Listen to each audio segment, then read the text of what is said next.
The whole Electoral College process is a democratic process. It's one person, one vote, right? All the democratic principles apply just at the state level.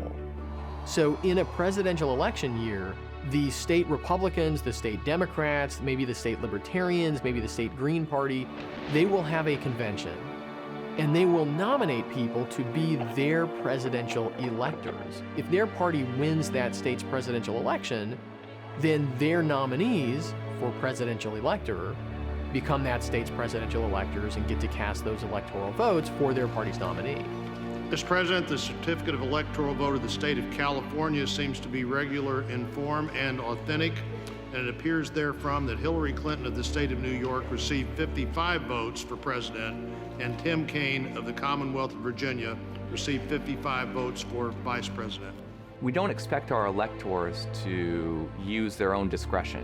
In fact, we call those faithless electors, and they're pretty rare. So we do expect our electors, and they pledge, indeed, to vote for the person who won overall in the state. So the idea that your vote doesn't count in the Electoral College is strange. Your vote does count. It contributes to whoever wins your state. But really, you wouldn't want it any other way.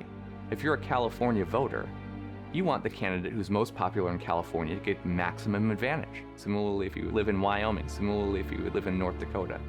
So we have democracy today, but we have 51 democratic elections, not just one. And so they decentralized those votes to recognize that states are different. You can think of the World Series the same way. It's not who gets the most runs in 7 games, it's who wins the most games.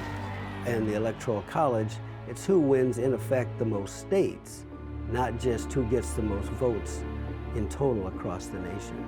And those are very different systems, but no one says the World Series is undemocratic because, you know, my team got 24 runs in the series and your team got 12, but they won more games. It's just each game becomes its individualized contest.